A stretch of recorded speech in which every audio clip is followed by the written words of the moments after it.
Hi, welcome. You know what? It's lovely when you email in and ask for questions and how do you do this and what's the best way to do that and what is the best power tool to do this. Well, you know what? That's what Man-V Tools is all about. Giving you the hints and tips to be able to make jobs that little bit easier. And I've been put in an email and I said, I wanted to make a picture frame. Now, the beauty about making your own picture frame is, in actual fact, it becomes unique to you. In other words, how you make that and what material, i.e. what timber and what shape timber you use, is entirely up to you. So you can be as creative as you really want. But I'm going to keep it simple, but the wood I use is just basic MDF. But you can create by using any other form of timber, patterned and swirlies, whatever you want, or even build up layers of different timber. The format I'm showing you is exactly the same. This is the size, as you can see, of the picture frame that I'm going to make. Now, I'm going to make it for this as the background, and then a picture that I'm going to put will sit on the inside of this, so we will have a border that will work with our picture, so it will be already bordered. So that's the size we're going to go for. So how do you work out what it is? You measure the width of the card that I've got here. Once you've measured that, let me pop that to the side. What you're going to do, and I've got just an ordinary bit, you can see this bit of skirting, we measure each one. So we're going to have two sides. There they are. There's one side there, the long side of that card. We do it once, we do it twice. The short side of the card, we do it once, we do it twice. So once we've marked each one, that is the size that we want. Now, once you've got that mark on your timber, you need to then step it back on each one by around about 8mm. That's so it can sit on the frame and not fall through the frame. Does that make sense to you? So in other words, measure the length, but make it about 8mm smaller by doing that. Once you've ticked it off, you have this combination square, is perfect for the job. You're going to sit that on, and you can see for yourself, it will automatically give you a 45-degree angle. So each mark, we do a 45. Remember, the bottom, i.e. the piece that goes on the inside, everything splays away from the centre. So every mark you make, you'll do it from the inside to come out. So that's how you get your picture frame. That's it, really. The marking out is not really the hard part. The cutting and fixing together is the bit that you really need to look at. I've got our miter saw here. What I'm going to do, I'm going to do several cuts with this. Bear with me while I do that. Hopefully I'm going to speed this up, save a bit of time, and you'll see what I'm talking about. So first up, we're going to make our first cut. Now, we've done our first cut. Let's do our second cut. Poor Mr. Mike, he's getting bashed, Now we're going to turn this round. Got one more cut to do there, which I'll do that when I spin it round, and I've got one more cut to do here. So, now, what I've got to do now is spin this round. And do 45 the other way. There we go.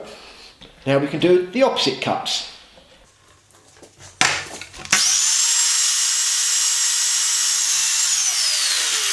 You can already see it's starting to take shape. Can you see that? So now we're just going to continue doing those until we get the finished article, which won't take.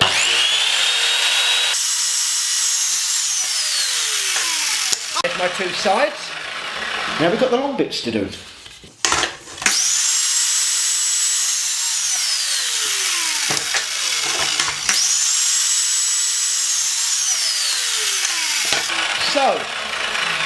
So far so good. What we have now is four sides, two sides, two sides, and all we have to do now, as you can see, there we go. I know all the camera people are thinking, wow, that's brilliant. We don't have a big enough bench, do we? Let's grab that little bit off the floor. But if I turn that around, you can already see that we're well on our way to a picture frame. Now, what do you do next? Well, we've got that put together. So now we need to fix each corner. And we do that, we've got several ways we can do that. I'm going to do it two ways. I'm going to use the hot melt glue gun just to finish it into place and get it where I want to get it. And then I'm going to pin a small pin through each corner to hold this together securely. Then we're going to flip it over, and then we're going to put our backing paper on that, and then we're going to put our picture on the inside, then we're going to put our hanging hooks on it, and guess what? We're going to go hang it too. So just keep watching. So here we are now. I've cleared the bench ready, and we've got our 4 pieces cut and ready to go. That's the size I wanted, and as you can see, I've laid them out. So what I'm going to do, just to give you an idea, is just show you on one corner, then to save you a bit of time watching, which is quite boring, we repeat that same process on every corner, and then we'll move on to the next bit as well. So I'm going to use a glue gun. There's my corner I want to do. I'm just going to put a little bit of glue there like that, because I'm actually going to pin this, which is what I prefer to do. And then I'm going to push the two together.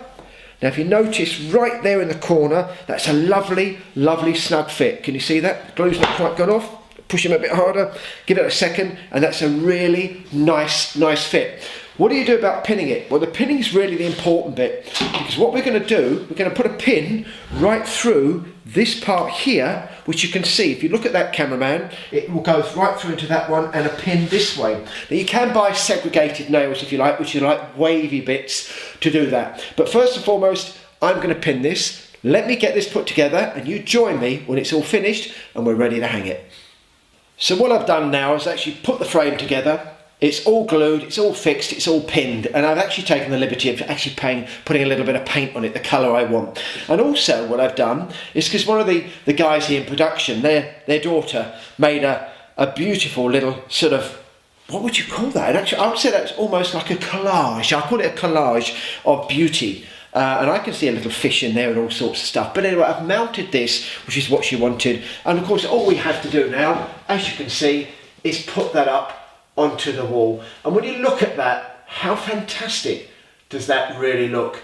All you need to do on the back, of course, is just connect your picture hook, which is one of those, very, very simple to do. Connect that on the back and then put your pin in the wall. And you have not only made, created, designed, but you've also put up your very own picture frame.